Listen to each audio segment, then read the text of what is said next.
In any textbook overview of Hinduism, you will quickly encounter the caste system. And the caste system is this notion that people are born into the roles that they have to play in society. Now, the reason why I put this in quotes is because they are associated with this notion from the various Hindu scripture of Varnas. But the best translation from Sanskrit into English of Varnas is classes.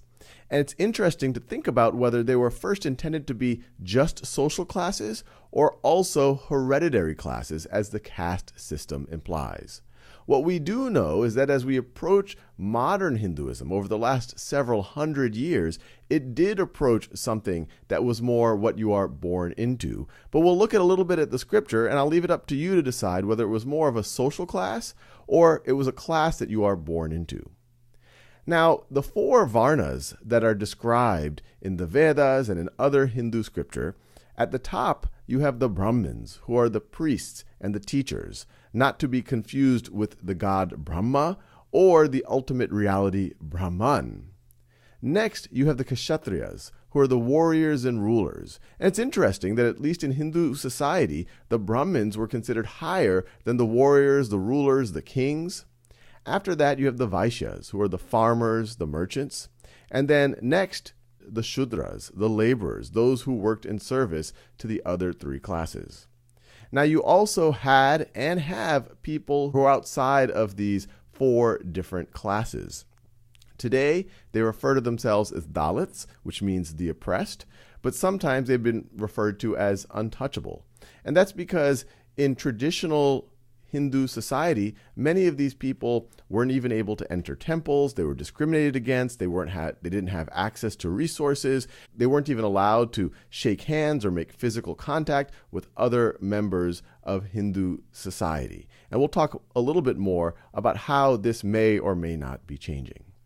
Now, to see the basis of the Varna system in Scripture, I will start with this quote from the Rig Veda. Now, this is from the Purusha Sukta, and Purusha in the Vedas you can view as this cosmic being, but they anthropomorphize this being, making it seem or making it an analogy with a human body. When they divided the cosmic being, how many portions did they make? What do they call his mouth, his arms? What do they call his thighs and feet? The Brahmin was his mouth. Of both arms was the Rajanya made. The Rajanya you could view as the Kshatriyas, the warriors and the kings. His thighs became the Vaishya. From his feet, the Sudra was produced. So in the Vedas, and there's some dispute about whether this was originally in the Vedas or about whether it was added later to have a creation story, but it is making reference to these four Varnas. But here it is not 100% clear whether it's just talking about the various classes of society. They're bound to have some priests and teachers, some warriors and rulers, some farmers, merchants, some laborers, or are they saying something more fundamental? Now, we can go to the time of the Mahabharata, when the Mahabharata was written, and the subset of the Mahabharata, which is the Bhagavad Gita, and they also make reference to this Varna system. So the Bhagavad Gita is the part of the Mahabharata where you have Krishna talking to Arjun and reassuring him about his role in life.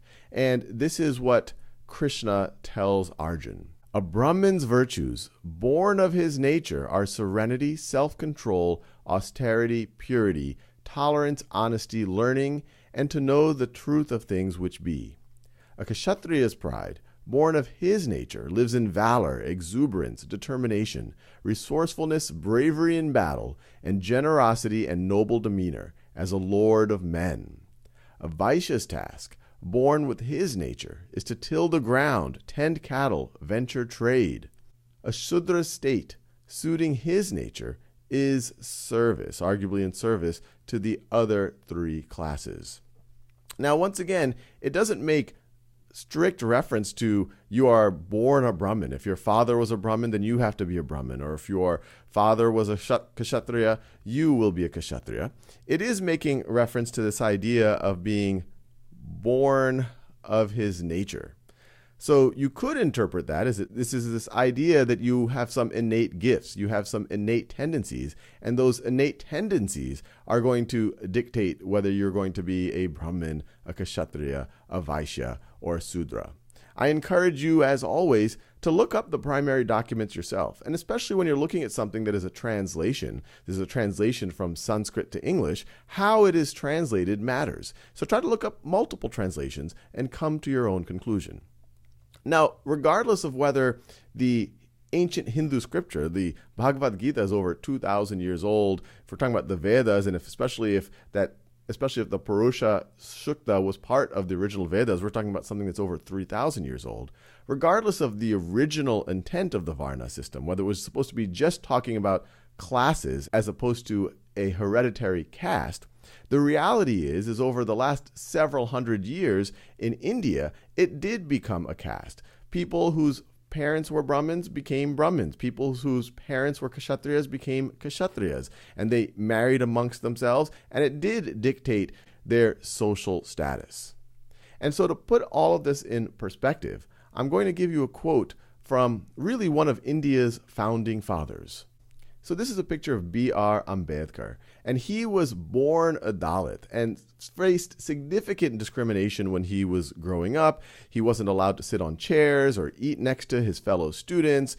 As you can imagine, his family wouldn't have had access to nowhere near the resources that other people in a village or in a city would have had access to. They would have been actively discriminated with. They wouldn't have been able to even make physical contact with members of the formal Varna system. But despite all of that discrimination, he was able to get a significant education and eventually become India's first law minister, and not only that, but the principal architect of the Indian Constitution.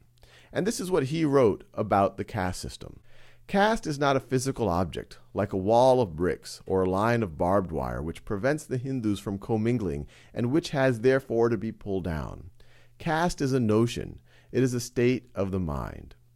And if you look at modern India, or if you talk to modern Hindus, many of them will say, hey, we don't take caste seriously. We view this as a part of our past, and a part of our past that we're not necessarily that proud of. But there are still Hindus who do take the caste system seriously, especially if you go into rural areas and villages. Many of the things that B.R. Ambedkar faced, this level of discrimination, of Dalits not being able to go to a temple, not having access to water resources, this is still happening in India. And in things like intermarriage, the caste system is still taken reasonably seriously by a large portion of the Hindu population. Now here's another quote from B.R. Ambedkar.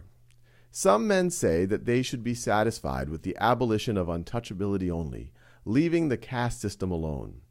The aim of abolition of untouchability alone, without trying to abolish the inequalities inherent in the caste system, is a rather low aim.